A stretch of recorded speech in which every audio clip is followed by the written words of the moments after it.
hoje a gente vai dar continuidade aos tumores, a aula de cabeça e pescoço, hoje como tumores da hipofaringe e laringe, tá? Hoje eu acho que é a última aula do módulo de cabeça e pescoço já, né? De tal forma que eu vou fazer de maneira expositiva mesmo, tá? Depois, no final, eu vou pedir um pouquinho da participação de vocês. Essa aula principal dela, vamos dizer assim, é o conhecimento anatômico da região, certo? Isso é fundamental para entendimento da doença, bem como do seu estadiamento, tá? Para isso, como o meu radiante não está legal, eu vou colocar aqui no Carestream mesmo um exame normal, para a gente ter a primeira familiaridade durante o exame da anatomia em si, né? Vou abrir aqui, se vocês estiverem vendo, não estiverem vendo alguma coisa, vocês me falam, tá? Vou colocar mais em cima para todos verem, tá? Peço desculpa pelo nome do paciente, mas eu não consigo tirá-lo aqui. Bem, aqui é um exame de pescoço. A gente sabe que o exame de pescoço ele é feito logo com contraste, tá? De tal forma que o nível da hipofaringe, ela começa mais ou menos ao nível da margem superior do ióide, né? Como a gente evidencia, mais ou menos assim. Tudo bem que um exame está obliquado, tá? De tal forma que dá, mas de tal forma que não bate exatamente. No entanto, quando a gente vê a borda livre aqui da epiglote, a gente já inicia mais ou menos o nível, tá? Ao nível também dessa região, que as tonsilas linguais se coincidem geralmente com a borda livre da epiglote. Aqui nós já iniciamos a hipofaringe, tá? Nessa região, e logo aqui, né, imagine essa seção aqui, ela se abre na laringe. Ele é chamado ádito laríngeo, né? E daqui ele vai se continuar até lá a via aérea, a região da glote, da subglote, onde a gente vai configurar a laringe. Antes disso, nessa região, o que, é que a gente tem? A gente tem a hipofaringe, que ela é composta basicamente pela parede posterior, que vai até mais ou menos a área pós-cricóidea, tá? E formada também pelos dois seios piriformes, que aqui se mostram, tá bom? De um lado e do outro, tá certo? O seio piriforme, medialmente, ele é limitado pela prega área epiglótica, tá? Medialmente, aqui, como a gente pode ver, e sempre temos que ter uma atenção especial para essas regiões, tá? Porque são sítios comuns de tumores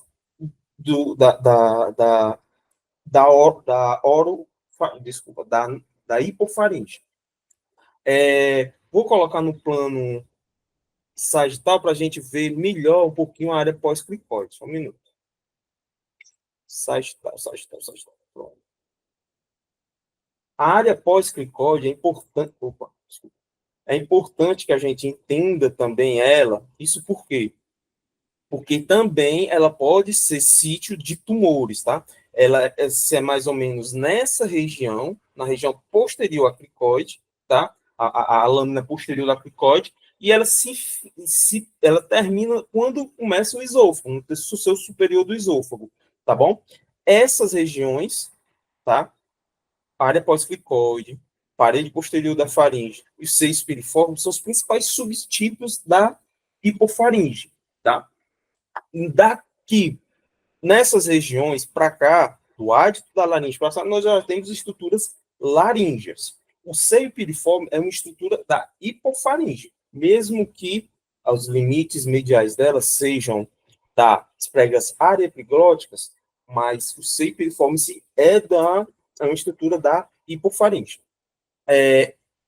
Continuando na nossa abordagem axial, tem algumas informações que são importantes que a gente saiba. Pronto. Desculpa, os cortes finos. Pronto. Pronto. Aqui nós temos a epiglote, a borda livre, a borda fixa, tá? Aqui nós temos a prega glossa epiglótica, tá bom? E é importante que a gente saiba que ela limita medialmente as duas valéculas, né?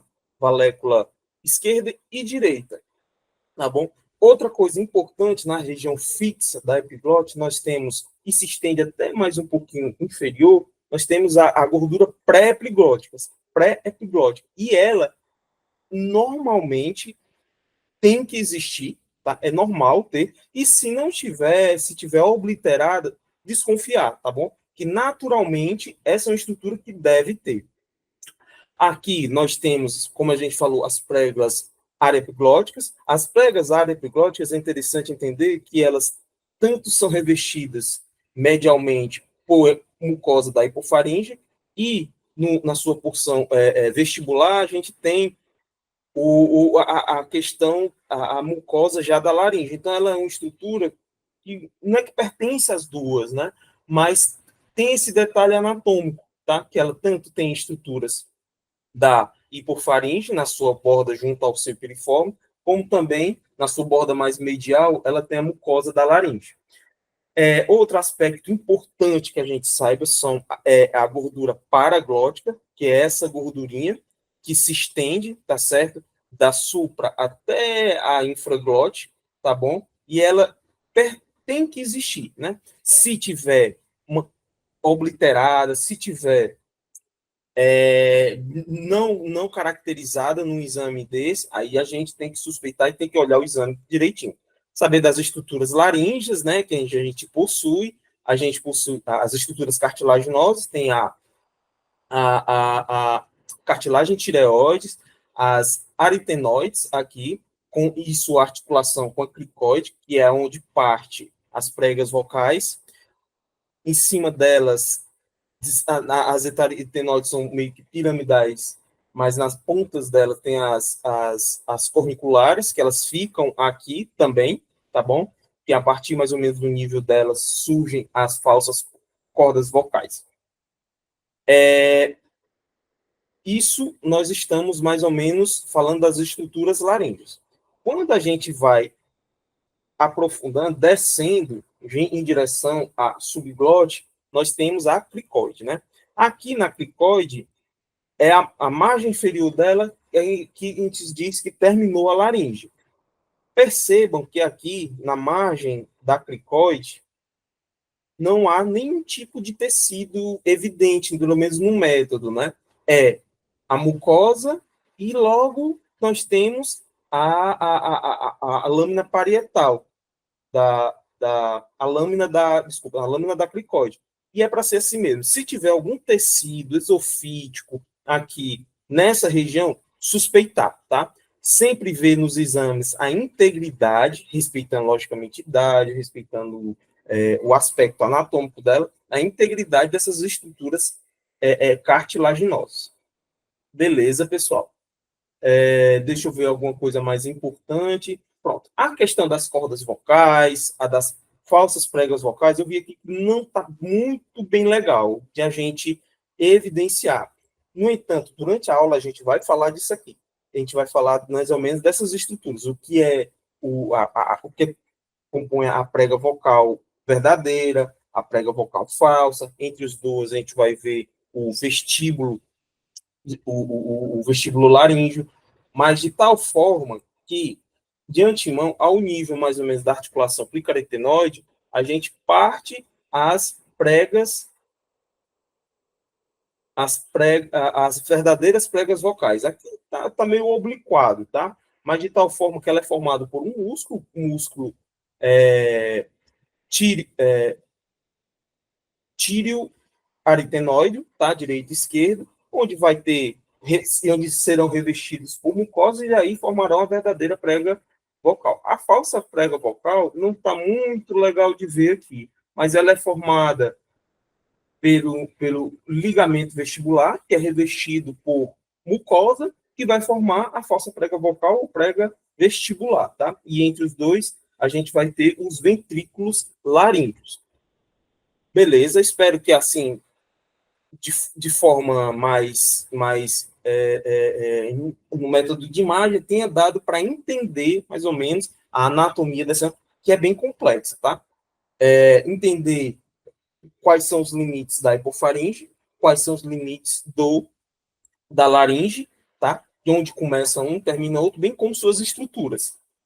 Isso é importante que a gente saiba, como também a presença dessas gorduras, nessas gordurinhas paraglóticas, infraglóticas, que a gente tem que saber caracterizá-la, se está normal ou não, tá? Agora, propriamente, a gente vai começar a aula. Deixa eu só ajeitar aqui. Né? Tá na... Ok. A gente vai agora começar propriamente a aula, tá? Pronto, eu vou colocar aqui, isso aqui. Agora a gente vai falar propriamente da aula, tumores da hipofaringe e laringe, vista essa pequena revisãozinha anatômica. Deixa eu ver só, passar aqui. Pronto. O carcinoma epidermoide, assim, os tumores da hipofaringe e laringe, geralmente eles são divididos em não células escamosas e de células escamosas. Os de células escamosas, eles representam cerca de 95, 98% dos tumores da, da hipofaringe e laringe, né? Os outros não escamosos, geralmente, é o linfoma, que apresenta as mesmas características que a gente já comentou na aula hoje, agora na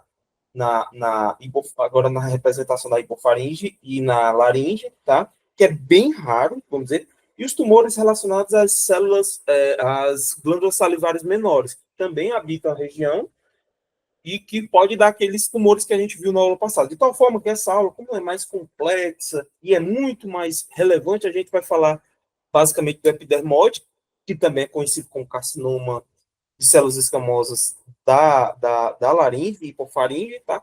Aí a gente vai falar basicamente desse nessa aula, tá bom? As características do linfoma, eles vão respeitar aquelas que a gente já falou na mesma aula, tá? Principalmente. Entra mais como diagnóstico diferencial mais remoto, mas a grande maioria desses tumores dessa região vai ser o carcinoma mesmo. Como a gente falou, também conhecido como carcinoma epidermoide, tá? É um tumor incomum.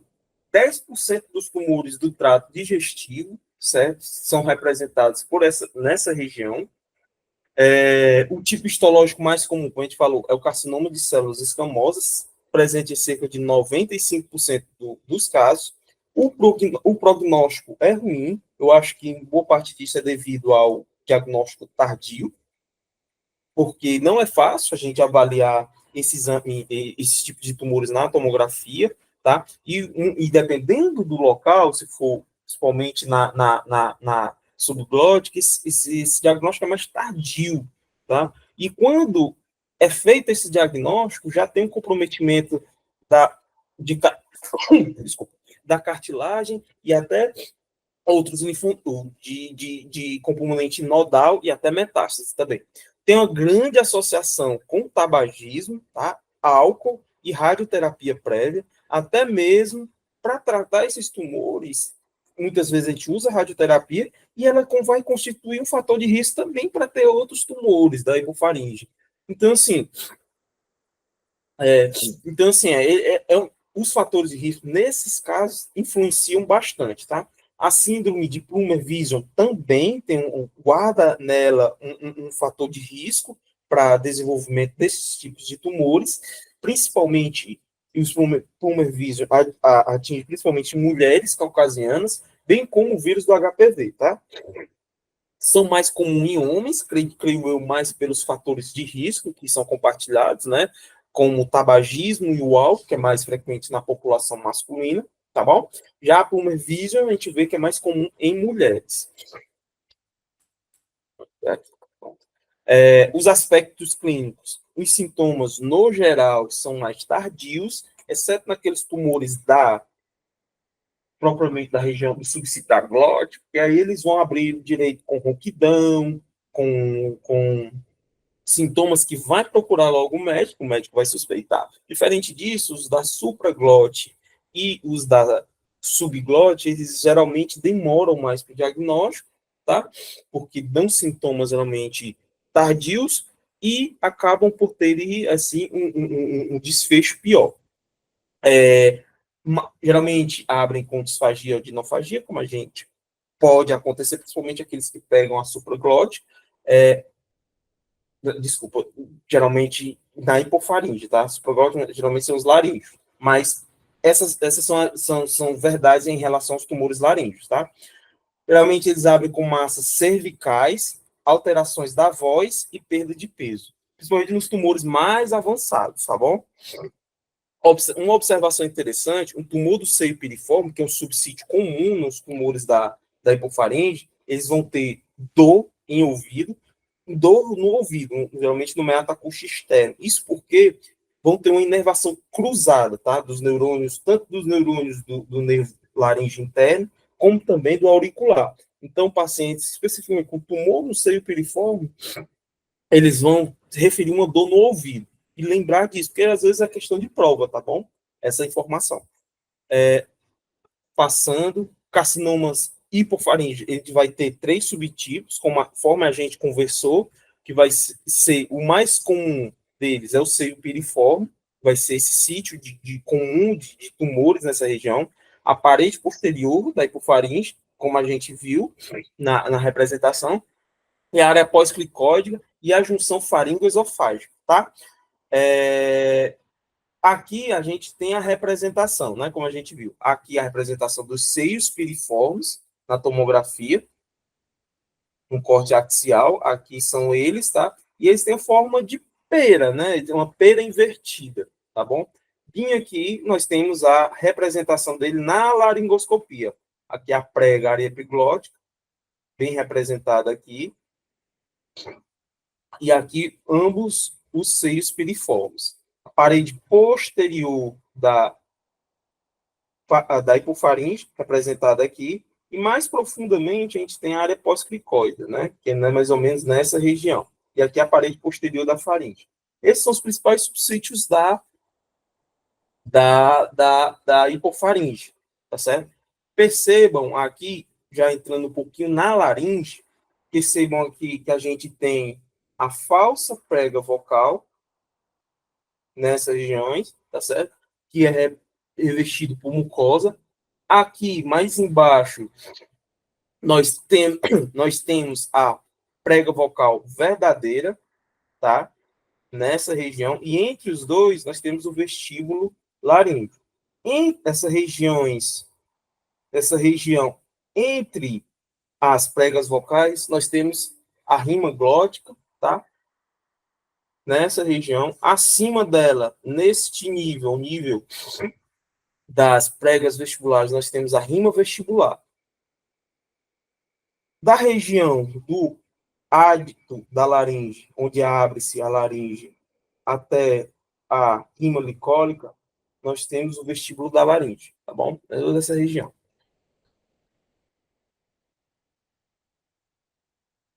Que aqui é representada. A ádito, mais ou menos neste nível, certo? Nós temos toda a região do vestíbulo, região vestibular, né?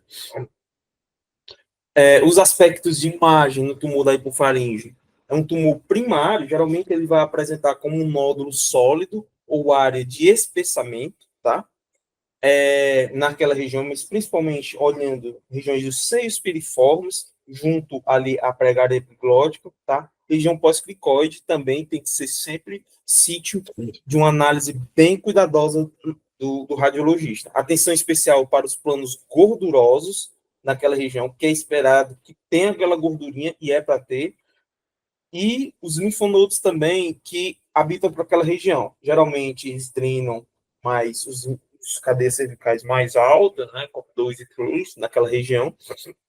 E quando tem alterações pós-actínicas, que aquele pescoço foi irradiado, seja por uma própria neoplasia da, da hipofaringe ou laringe, ou por alguma outra, quando tem essas alterações pós-actínicas, é um desafio grande de a gente diferenciar, tá? Logicamente, a gente tem que ter essa informação.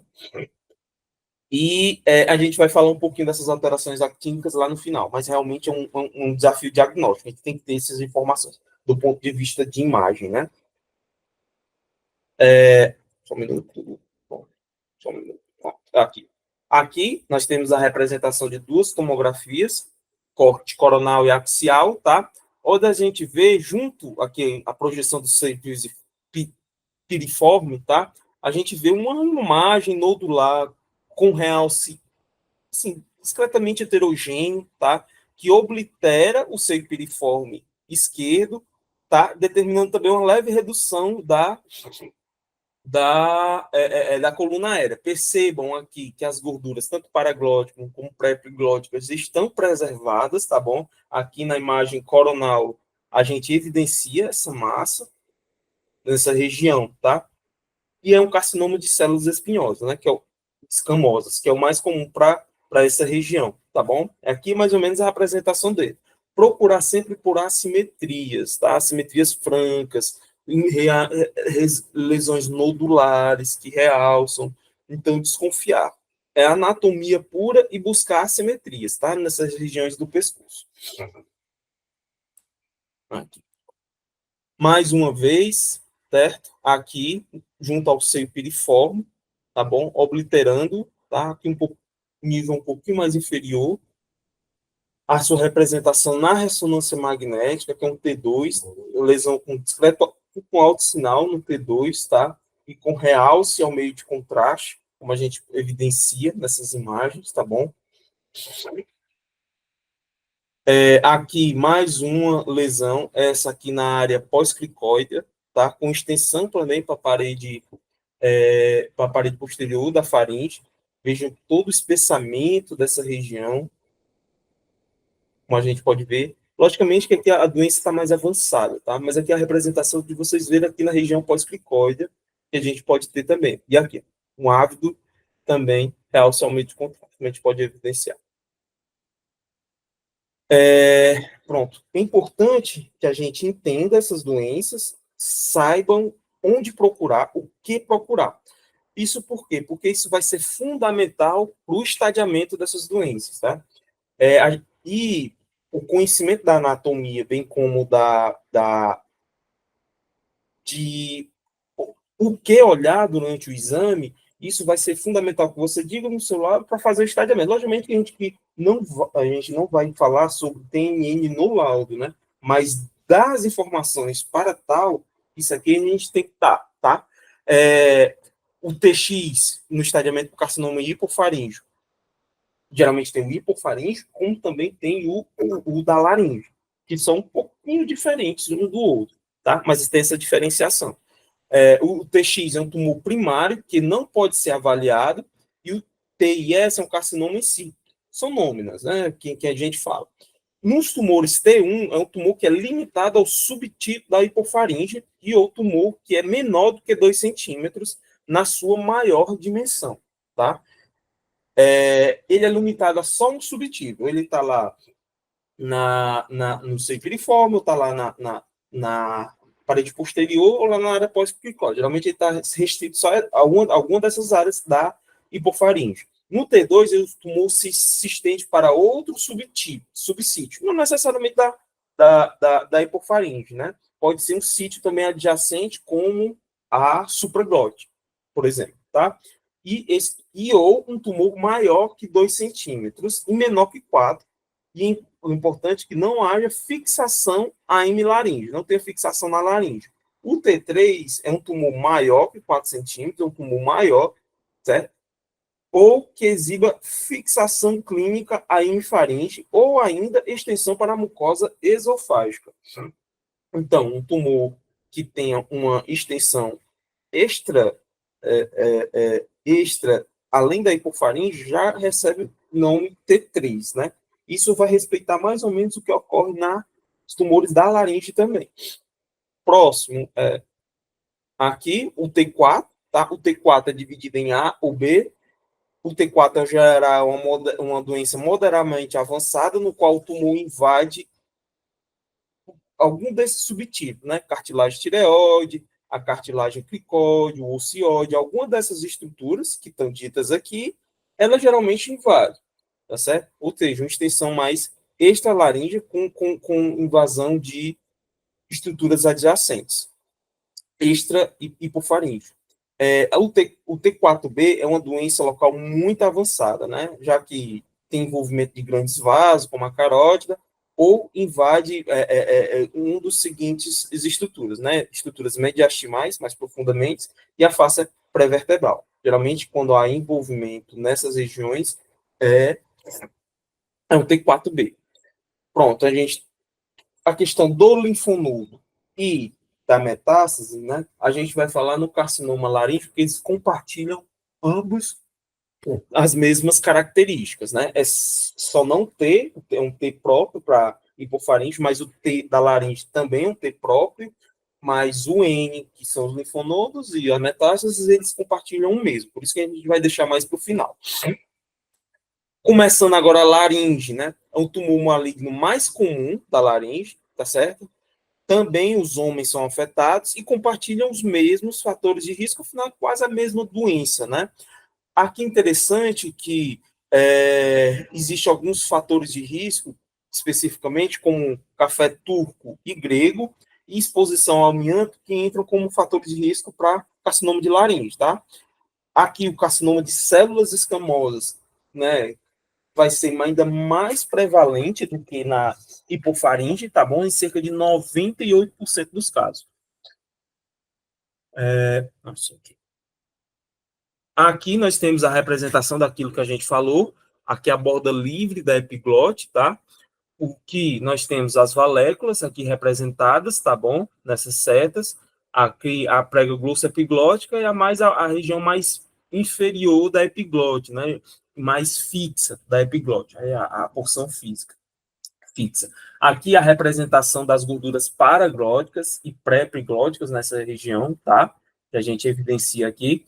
As pregas área-epiglóticas, aqui representadas, tá bom? E os dois seios piriformes.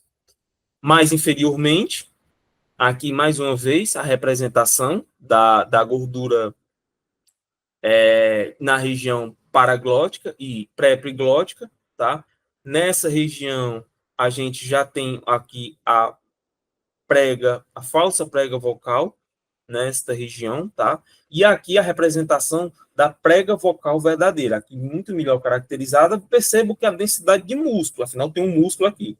E nessa região a comissura anterior. Comissura anterior é uma região importante, onde ela é como se fosse uma área, né? Não é necessariamente só um ponto, né? Ela é uma área onde onde vamos dizer assim, tendões dos músculos e alguns ligamentos que estão na região vão se inserir aqui na cartilagem tireoide, tá? E é uma região importante que a gente diga ou não se há envolvimento por tumor, tá? Porque a gente vai ver adiante, ela tem uma particularidade na sua anatomia que é importante que a gente saiba. Aqui a comissura posterior, aqui é a região que é mais difícil ter tumores, tá? Nessa região, é bem mais comum nessa região, no seu terço anterior da prega vocal, naqueles tumores da região glótica, e aqui a representação do nível da articulação cricarotenoide, né, onde partem as pregas vocais. Nesse nível, o que a gente vê? A gente vê a subglote, neste nível, onde percebo que quase não há nenhum tecido, né, que envolve aqui a interface da mucosa e a lâmina interna da cartilagem plicóide. E é para ser assim, tá? Há aqui um aspecto muito importante que a gente tem que saber, que é a representação desses, vamos dizer, áreas de... Licença, Leandro, bom dia. Pelo menos para mim, tua tela parou de ser compartilhada, eu não estou vendo os slides. Não sei se é assim. Opa. Onde foi que parou, tu sabe? Aqui tá direitinho. Então eu vou sair e entrar de novo para ver, desculpa. Tá, beleza, tranquilo. Voltando, né? Aí é bom sair e entra de novo para ver se dá certo, viu? Às vezes é questão de conectividade. E se vocês não estiverem vendo ou escutando meu áudio, às vezes vocês podem falar, meu celular está aqui do lado, então vocês ligam também que aí dá certo, tá bom? Nessa região é interessante que a gente entenda além daquela anatomia, existem algumas estruturas que elas vão servir como contenção dos tumores, né, para que eles não surjam, que eles não invadam, vamos dizer propriamente, que dificulta a sua invasão das estruturas adjacentes, né? Imagine que o tumor ele surge aqui na mucosa e tenha essa estrutura, que é chamada estrutura membrana quadrangular, que impede, vamos dizer assim, não impede, mas dificulta, tá? Em algum momento o tumor cresce e rompe ela, mas que dificulta a invasão dessa região, que é justamente o espaço paraglótico, né? Uma vez que o tumor atinja essa região, ele já é um tumor que a gente chama um conceito de transglótico. No entanto, essas estruturas, que é a membrana quadrangular e o cone elástico aqui inferiormente, elas ajudam a conter esse tumor nessa região, tá? Logicamente que há áreas de fragilidade, né?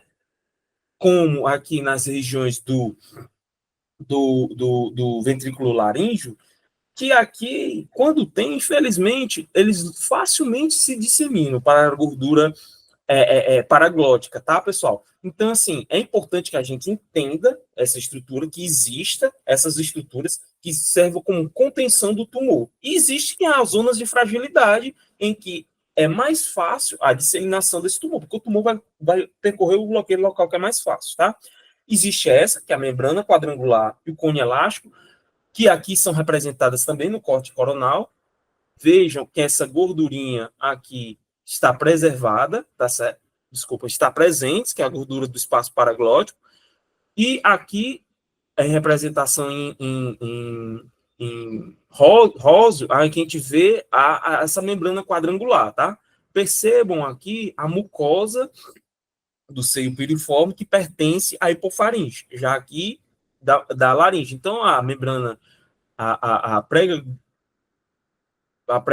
área epiglótica, ela tem essa particularidade, né, de ter mucosa dos dois níveis, e ela também tem essa estrutura de contenção, que é a membrana quadrangular, como a gente pode ver aqui. E aqui a representação dela no corte coronal. Perceba que há zonas de fragilidade, onde o tumor pode percorrer com maior facilidade.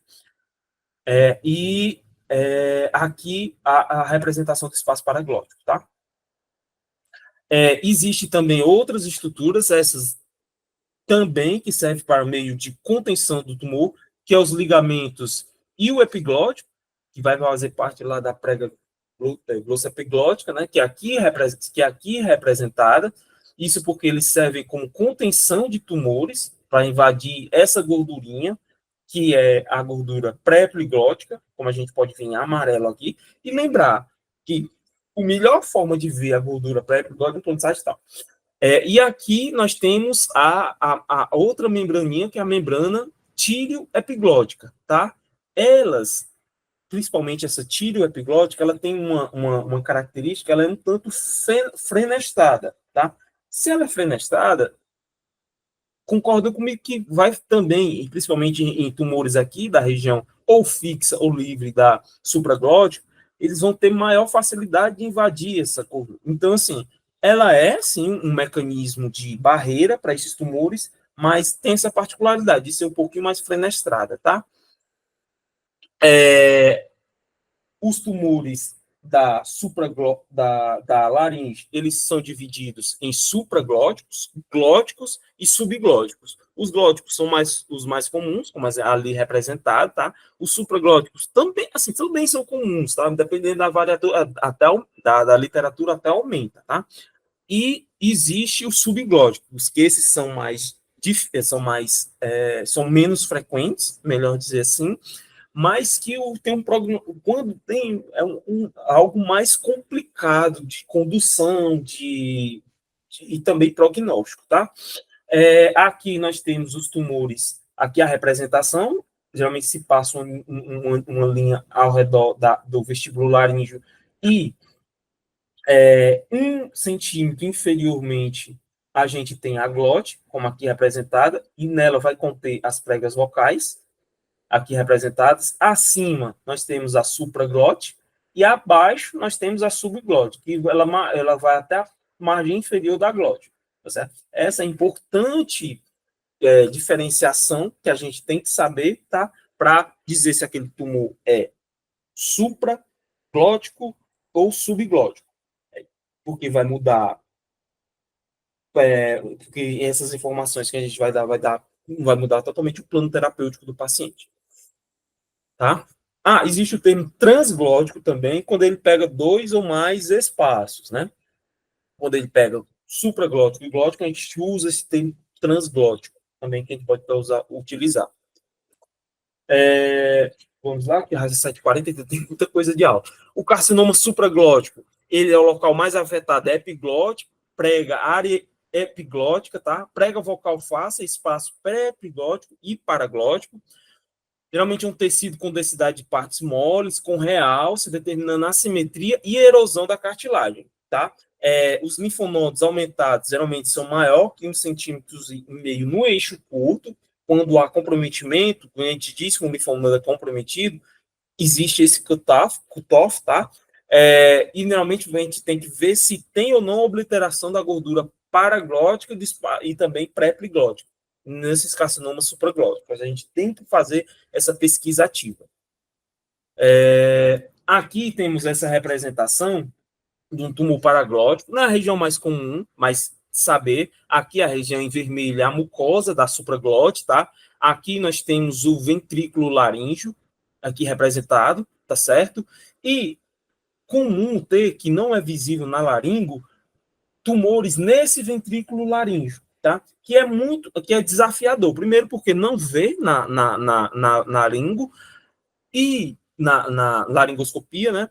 E, além disso, o papel de imagem ele é fundamental, porque o que vai ver mais ou menos na laringo é um abaulamento dessa região e ele tem uma disseminação, vamos dizer assim, facilitada, porque a visto não tem aquela membrana quadrangular, né, que meio que impede essa região. Então, se ele invadir um pouquinho, ele pode invadir o seio piriforme, ele pode fazendo estruturas da hipofaringe, a invasão, ele pode fazer aqui a invasão da gordura paraglótica na região, tornando-se assim transglótico, e ele pode facilmente ganhar aqui a membrana tireocricoide, e aí ser uma extensão mais já extralaríngea. Então, assim, é um desafio os tumores dessa região, tanto de diagnóstico, tanto também de evolução, né?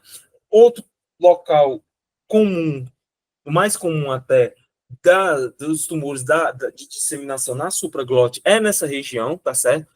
E pode acometer tanto a borda livre como a borda fixa da epiglote, e como a gente falou, ela é frenestrada, né? E ela pode ganhar facilmente aqui a gordura pré-epiglótica, tornando-se assim um estadiamento mais ruim, né? Aqui também uma outra forma de disseminação, que é anterolateral, né? Veja aqui a membrana quadrangular. Se a gente perceber, não há uma contenção física da gordura pré-epiglótica para a gordura paraglótica, então, assim, o tumor que surge nessa região invade a gordura pré-epiglótica, ganha facilmente aqui as regiões paraglóticas, tá? Aqui uma representação, tá certo? Não ficou tão legal aqui, mas aqui nós temos o acometimento da epiglote, tá certo? Com o acometimento aqui da gordura pré-epiglótica, como a gente pode ver nessas imagens de tomografia. Opa, só um minuto. Certo. Aqui, o carcinoma glótico, tá certo? Ela surge na prega vocal, principalmente nas suas porções mais anteriores. A região mais posterior é mais difícil de ocorrer, tá certo? Ocorre uma sintomatologia precoce, com rouquidão associada. Isso porque ele invade logo a corda vocal. Quando invade, tem um comprometimento da fonação, né? Em suas maiorias do caso. É incomum metástase nessa região, diferente da região supraglótica. Não é nem metástase, mas desenvolvimento nodal, melhor assim dizendo. Por quê? Porque essa região é pobre em vasos linfáticos, na região glótica, de tal forma que a supraglote, a subglote, ela é mais rica e é mais fácil lançar, ter algum linfonodo acometido, tá? E o aspecto de imagem, geralmente é um tecido esofítico e que infiltra a pedra vocal, e é importante avaliar a extensão para a comissura anterior, posterior, supra e supraglote, né? Isso para o estadiamento. A comissura anterior, interessante que ela é uma área, não é só assim, um local, mas é uma área em que vai da borda superior da prega, da prega vocal até 5 milímetros abaixo dessa prega, e ela se estende até 2 milímetros além no músculo propriamente da prega vocal, tá? Ela é uma área onde vai se inserir o tendão e ligamentos naquela região, tendão do músculo, do músculo tibio-aritenoide, que é da prega vocal, e alguns ligamentos daquelas regiões, tá? Daquela região. De tal forma que ela vai ter um complexo ligamentar naquela região, que é chamado ligamento comissural anterior, ou de Proelis, e nessa região, apesar de ser um ligamento forte, tenso, ela não vai ter, vai ser desnuda, como a gente evidencia aqui, de pericôndrio. Como não vai ter pericôndrio nessa região, fica, mesmo com a presença do ligamento, né, desse ligamento nessa região, vai ser mais fácil de disseminação de tumor, tá? De tal forma que é importante que a gente coloque no nosso laudo se há o envolvimento ou não dessa comissura anterior, tá bom? Tem essa particularidade. Aqui a representação, aqui já mais avançado, tá? Com o comprometimento das duas cordas vocais, bem como da comissura anterior, fazendo uma erosão da cartilagem, tanto na lâmina externa como interna. Aqui a representação, tá certo? Do tumor na região da glote, que em representação invadindo o músculo, como a gente vê aqui, e também com sua disseminação também subglótica, que ela pode ocorrer até com facilidade. E aqui a mais comum, indo através da comissura anterior, através daquele ligamento que a gente falou, né, invadindo aqui a cartilagem tireoide, tá? E inferiormente, indo em direção à subglote, fazendo extensão até extralaríngea através da membrana clicotireoide. É esse aqui. Outro, o carcinoma subglótico, ele surge abaixo da prega vocal, até a borda inferior da cartilagem cricoide, tá? Causa sintomas mínimos, e daí o perigo dela, porque tem o diagnóstico mais tardio, com um estadiamento mais tardio, né? Geralmente abre com T3 ou T4, tá bom? O envolvimento nodal é precoce, diferente da região supraglótica, e a densificação e espessamento do tecido ao nível da cartilagem cricoide, tá? O estadiamento, a gente vai iniciar o estadiamento da laringe agora, e a gente vai começar com os tumores da supraglótica. O TX e o carcinoma in situ é normal para os três, tá? Mas o T1, T2, T3 tem suas particularidades cada um. Então, a supraglótica, o T1 é limitado à supraglótica, o T2 ele invade a mucosa de mais de uma área adjacente com preservação da mobilidade da prega vocal. E essa informação tem que ser dada, nós não, né? Tem que ter dada para a gente. Porque isso vai ser importante a gente avaliar melhor aquela prega vocal se realmente há invasão. O T3 ele é limitado à laringe, com envolvimento das cordas vocais ou margem interna da cartilagem tireoide. Também pode ter invasão do espaço paraglótico, pré-epiglótico e área pós-cricoide. Aqui a representação do T1, ele é apenas um subsítio, ou seja, na porção livre da epiglote, ou seja, na porção fixa, na própria prega área epiglótica, tá? Ou na margem vestibular. Tá aqui, como a gente pode ver, junto à prega vestibular. Aqui o T2 é quando tem dois sítios contíguos aqui, a margem livre e a margem fixa da cartilagem epiglótica. Aqui, quando há envolvimento da valécula, tá certo? Estruturas da hipofaringe, faringe ou, vamos dizer assim, também da oro, né? Faringe, que fica esse permeio entre os dois. E aqui, quando há um envolvimento maior, até a glote também, com envolvimento da glote, essa extensão. No entanto, sem envolvimento propriamente da prega vocal, do músculo da prega vocal. Não há mobilidade, né? Aqui a representação do T3, tá? Com invasão da gordura pré-epiglótica, como a gente evidencia aqui, ou mesmo naquela disseminação anterolateral, né? Que tem a invasão da gordura pré-epiglótica com espaço paraglótico, e até de estruturas laríngeas mais distantes, né? Como aqui a invasão da língua, das tonsilas linguais, melhor dizendo, e do espaço paraglótico também. E aqui essa representação, né? Se erodiu a lâmina interna de qualquer cartilagem, aqui a representação é da tireoide, é T3. No entanto, se chegou a encostar, né? Assim, chegou a tocar ou passou, já é um T4A, tá bom? Então é importante que a gente veja e faça essa análise, porque vai e diga no laudo, porque isso vai ser importante para o estadiamento, né? Aí vai mudar a conduta terapêutica. Ao nível da glote, nós temos o T1, ele é limitado à corda vocal, tá? Com mobilidade normal, se da prega vocal, ele é limitado à corda vocal, mas preserva a mobilidade. Se for de um lado é A, mas se for dos dois lados é B. No T2, estende-se para a supraglote e o subtipo da subglote, com mobilidade prejudicada. E o T3 é limitado à laringe, com envolvimento das cordas vocais e ou invasão do espaço paraglótico ou córtex interno da cartilagem tireoide, né? Respeitando mais ou menos o mesmo sentido ali que a gente viu na supraglote. Mais uma vez, aqui a representação, aqui um T1A, só um lado é acometido, tá? O T1B, os dois lados são acometidos, mas não a preservação do músculo, não a prejudicação na mobilidade.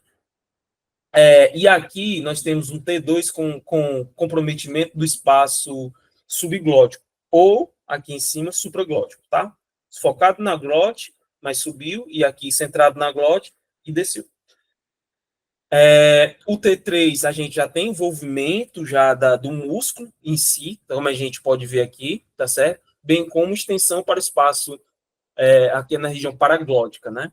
E aqui, mais importante, chegando até ter um componente aqui invadindo a membrana glicoarytenoide. Mesmo sentido, naquela região, se erodiu é T3, se tocou ou passou, já é um T4, tá? E aqui a representação também do T4, como a gente evidencia aqui.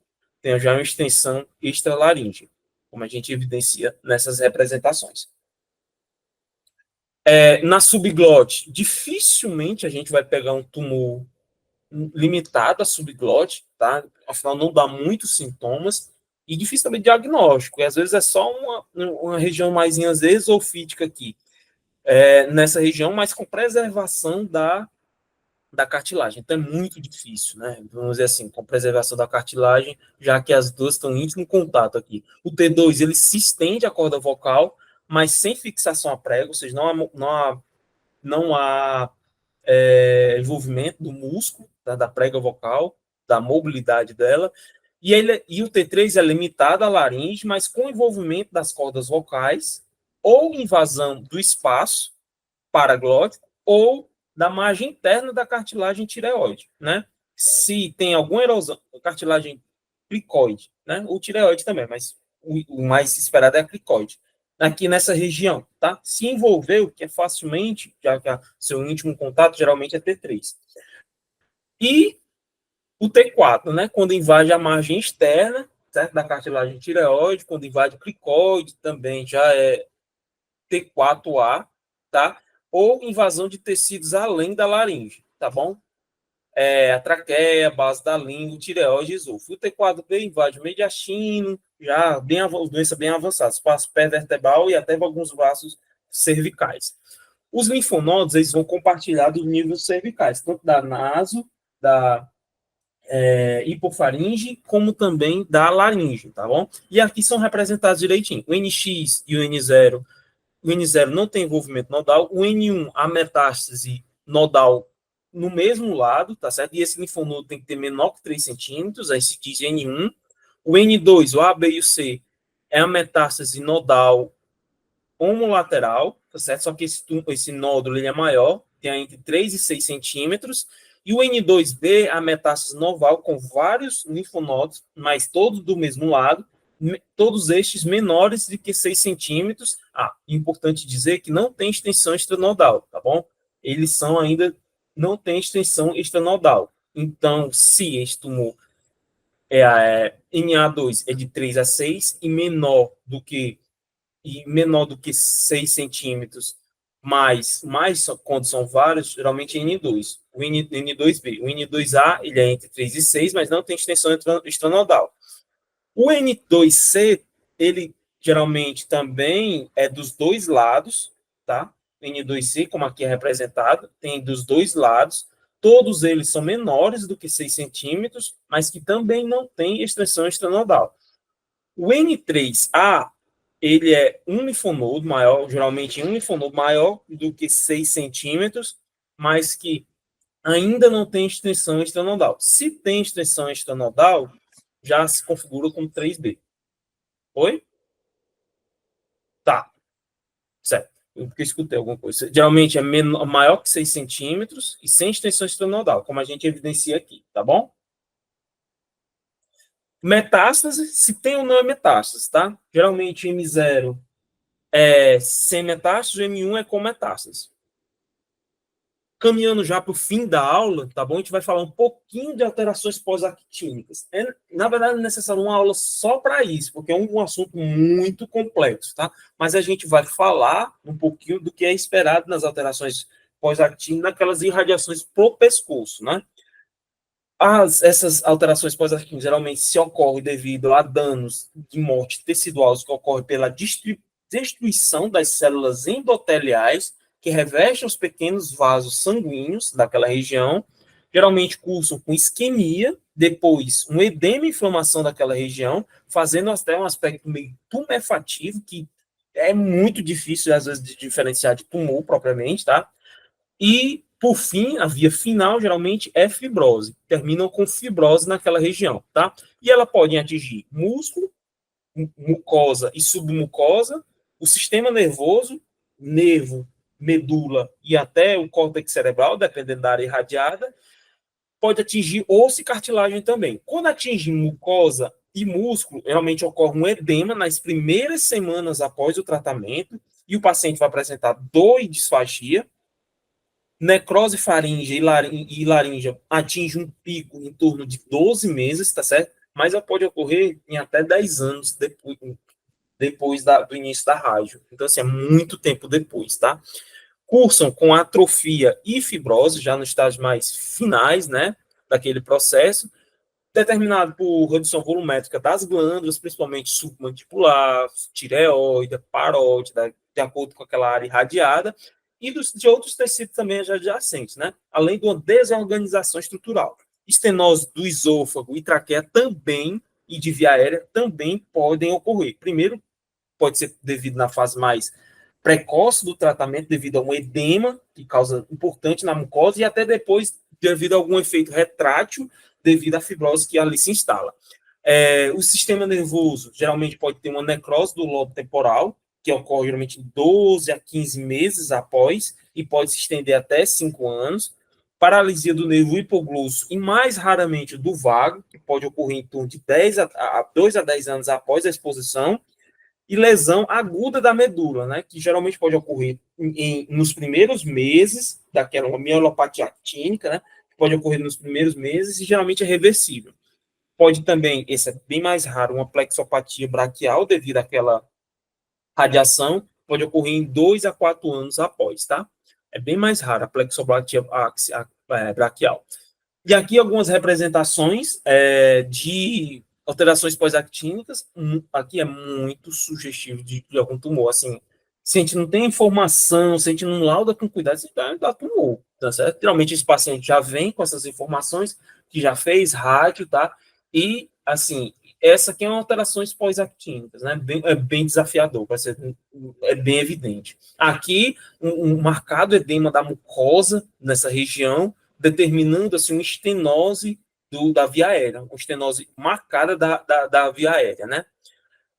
A gente viu da mucosa e do sistema nervoso central, agora a gente vai ver um pouquinho da musculatura, geralmente cursa com perda de volume muscular, pode ser secundário a uma denervação, a gente pode ter a denervação do V3, determinando assim aquelas lipossubstituição, todo aquele processo que a gente já conhece da denervação do músculo, e pode ser pela própria ação da radiação, radioinduzida, né, que pode determinar essas alterações no músculo, né, redução do volume, atrofia. Quando ocorre, geralmente, no músculo pterigoide e na articulação temporomandibular, o paciente geralmente tem a limitação da abertura da boca, né, determinando assim, um certo até trismo, uma dificuldade do aumento da amplitude da mastigação. Na ressonância, a gente vai ter geralmente um alto sinal em T2 e o realce com limite, esse realce de limite linear e segmentar, e isso aqui dá a pista para a gente de que aquela alteração que cursa naquele músculo é devido à radiação e não necessariamente um nervo, tá? E ela tem um pico em torno de 12 a 18 meses, tá bom? Osso e cartilagem também sofrem com essas alterações. Geralmente é uma osteoradionecrose da mandíbula, do ióide, da base do crânio, tá certo? Principalmente naqueles tumores que são irradiados mais superiormente, a base do crânio sofre bastante, por exemplo, os cordomas, às vezes tem esse envolvimento da base do crânio, geralmente é acompanhado de infecção, aí você imagina, um osso erodido, tá certo? Naquela região, acompanhado de infecção, então é um desafio grande mesmo para você dizer que aquela alteração é a radionecrose e não o tumor, né, novamente se abrindo naquela região. Então, assim, é realmente um desafio diagnóstico, é um desafio mesmo. Geralmente vai ter um pico de 6 a 12 meses, tá? A TC vai ter uma descontinuidade da cortical e perda das trabeculações, e na ressonância a gente vai ver um desenvolvimento de sinal heterogêneo, intramedular, naquela região irradiada. Aqui, já caminhando para o fim da aula, a gente vai ter alguns exemplos, tá bom? Aqui uma tireoide que na fase mais precoce, está um pouquinho até demasiada, um pouquinho heterogênea, tá? E depois de alguns anos, veja a redução volumétrica, a atrofia determinada pelas alterações radioinduzidas, né? Aqui a radionecrose, as alterações no osso, tá? E na cartilagem também da região, perceba a erosão importante que a gente tem nessa região. E aqui a necrose do lobo temporal, secundária a um cordoma que a paciente tinha, foi irradiado e desenvolveu essa necrose com complicação, necrose do lobo temporal, tá? Às vezes, essa radiação também é fator de risco para tumores gliais, às vezes pode surgir um GBM gigante aqui devido àquela radioterapia que ela fez há 10, 15 anos atrás. As alterações pós-actínicas também é um desafio, como a gente falou, determinar se ela é recidiva, existe, vamos dizer, alguns sinais, como presença de um novo nódulo, tá certo?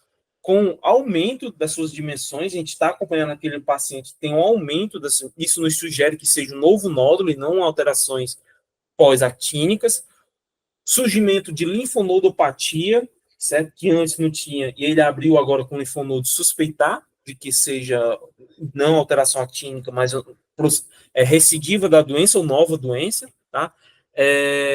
E os sinais de destruição óssea e de cartilagem. Isso aqui pode ser também facilmente confundida com radionecrose, osteoradionecrose. Um novo tumor primário pode acontecer. Lembrando que esses fatores de risco são comuns em vários tipos de tumores, né?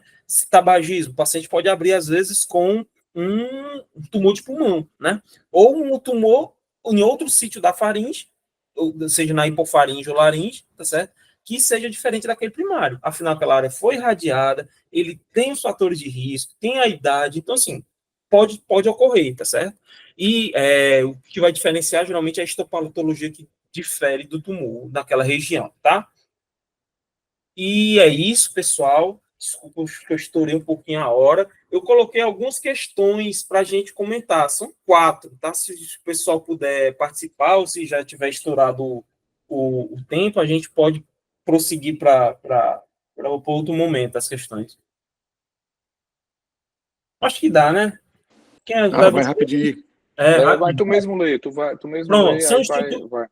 Eu vou responder. São estruturas laríngeas, né?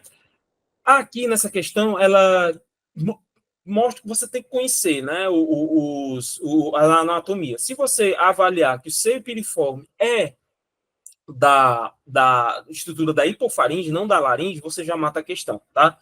Cartilagens aritenoide, epigose, pregovocais e bandas ventriculares pertencem só à laringe. Os demais itens estão errados. Nesta outra questão, é uma paciente de 63 anos, do sexo masculino, tabagista, estilista, 40 anos, com queixa de dor de garganta e otalgia à esquerda, há 6 meses. Realizou uma TC de pescoço com contraste, onde as imagens estão aqui, né? Ela quer saber qual a alternativa correta a esse tipo de lesão, né? Aqui a gente vê um tumor, mais uma vez, acometendo espaço da hipofaringe, acometendo seu piriforme. Então, se a gente vê nas questões, otalgia é considerada uma dor referida devido aos nervos laríngeo? Não, né? E outro, não é o glossofaríngeo, é o vago. Então, essa questão está errada por isso.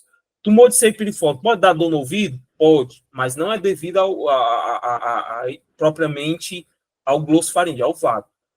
Bem capciosa. Observam sinais de invasão do espaço retofaríngeo ou do espaço perigoso, né? E perivertebral? Não, o espaço está livre, como a gente pode ver aqui. Trata-se de um tumor da hipofaringe? Sim. Centrado no seio piriforme esquerdo? Sim, né? Provavelmente esse é o item certo, exatamente. Linfonodos megalinos, no momento do diagnóstico, são raros? Não, né? Principalmente nessa região que elas têm grande drenagem linfática. Então, não é. Devido à pobreza. Se fosse na glote, até tudo bem, na região glote, mas aqui não, tá? A incidência de um segundo tumor primário é rara e não necessita ser investigada? Não, né? Lembrando dos fatores de risco que esses pacientes compartilham. Paciente com carcinoma espinocelular de cabeça e pescoço podem apresentar disseminação metastática para linfonodos cervicais. A sinal alternativa que indica o achado de imagem que sugere extensão extranodal. Veja a pergunta. Imagem, ele não quer saber se tem envolvimento nodal, ele quer que sugere que tenha extensão extranodal de linfonodos comprometidos por metástases nesses pacientes. Se a gente fosse pensar, não, se eu tenho um linfonodo acometido, geralmente vai ser o tamanho, maior que o meio, mas não, ele quer saber se tem extensão extranodal, que é o quê? As margens indefinidas, tá? Questãozinha capciosa. Mais uma vez, aqui, nossa, eu acho aqui nós temos um tumor aqui na região da hipofaringe, tá? Que aqui é representada, e ele pediu quadro provável diagnóstico, né? SEC relacionado ao HPV, tá? Tuberculose laríngea é difícil, o mais comum de todos realmente é o SEC faríngeo. Pronto, pessoal, agora nós realmente encerramos a aula, tá? Leandro. Oi, professor. Não, só para parabenizar a aula aí, né? Foi bem boa, enfatizou bem a anatomia e estadiamento, né? Que é o que sim, é importante, né? A resposta que a gente tem que dar, né? Nesses casos. Só lembrando da situação relativamente comum do tumor oculto, né?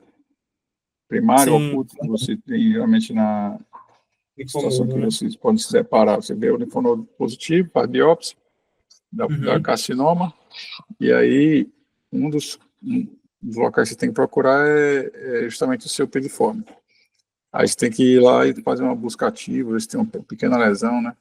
Além de amígdala, né, também, e a fossa de Rosenmiller. São os 3 locais assim, mais comuns. Você tem que, diante de uma situação dessa, dar uma olhadinha com mais detalhe, alguma simetria nessas estruturas, né? Sim, fossa de Rosenmiller na nasofaringe, amígdalas, se tem uma maior do que a outra, e o seu piriforme, se tem algum realce, mesmo se ser discreto. Você discreto para direcionar uma biópsia, né? Sim. Outro detalhe em relação ao estadiamento, né? Importante, você falou avaliar as cartilagens, e aí fica aquela dúvida, né? Qual o melhor método, TC ou ressonância? É difícil. Se o exame ficar bom, ou seja, se o paciente tiver condições de fazer um bom exame de ressonância, a ressonância é melhor, uma acurácia melhor. Certo. Agora só não pode ficar um exame mexido, né? Aí não fica uma droga, é melhor fazer a tomografia. No mundo ideal, melhor ser os dois. Os estudos que mostram a comparação de um e de outro e dos dois, né? Sempre que você faz os dois, a acurácia é melhor. Mas, se tiver condições de fazer um bom exame, o paciente em condições, a ressonância tem uma sensibilidade maior para avaliar envolvimento de cartilagem, né? Perfeito. E em relação ao pós-operatório, às vezes você não tem muita dúvida, né? Quando é uma mucosite bem simétrica, com quase nenhum realce, você pode falar que isso é tipo de mucosite. Esse espessamento mucoso bem simétrico e difuso. Mas na dúvida, às vezes, você pode sugerir um PET, né? PET pode Sempre lembrar do PET, que é a função dele principal nesses pós-terapêutico aí do cabeça e pescoço é bem importante. Embora também pode dar falso positivo, né? Pode ter falso positivo também, mas assim, tem um lugar importante aí nessa avaliação desses pacientes, o PET. Então é isso aí, valeu. Muito bom, parabéns. Rapidinho, bem rápido mesmo, do alcance da hora, vão ser mais comentários mais gerais, tá? Mais para os residentes. Pessoal, apesar de ter sido uma aula densa, né, esse é um tema bem interessante, a gente gosta muito, parece difícil, tá? Mas a forma que o Leandro se propôs a fazer, se vocês tiverem a oportunidade de vez com calma, assiste essa aula de novo, abre o exame de laringe normal, fica assistindo a aula do Leandro, olha a anatomia, vocês vão ver que não é difícil, é fácil e tem uma lógica também. Então, primeiro conhecer a anatomia de laringe e hipofaringe. O Leandro focou muito essas estruturas relevantes, são importantes nos padrões de disseminação dos tumores, porque vão estar relacionados com decisões terapêuticas, cirurgia de conservação do órgão. Felizmente, a maioria dos pacientes estão hoje em tudo para radioterapia, ou mesmo quimioterapia, as cirurgias são exceções, ou pelo menos são adjuvantes. Ele se propôs também a falar um pouco de alterações actínicas, que é um tema também que a gente vê bastante, é importante, tá? Então, assim, a mensagem é o quê? Tenham disciplina, tenham determinação, abra um exame normal, coloque essa aula de novo, olhe a anatomia bem direitinho com as mãos, depois começam a ver os tumores, vão simulando essas disseminações, as gorduras, espaço paraglótico, pré-epiglótico, ligamento quadrangular, e aí cria uma lógica, tá? Foi uma aula densa, né, para o tempo que a gente tem para dar, mas como fica gravado, vocês têm a oportunidade de aprender, tá? Então não percam essa oportunidade. Boa semana, pessoal. Tá, professor, muito obrigado. Parabéns, já.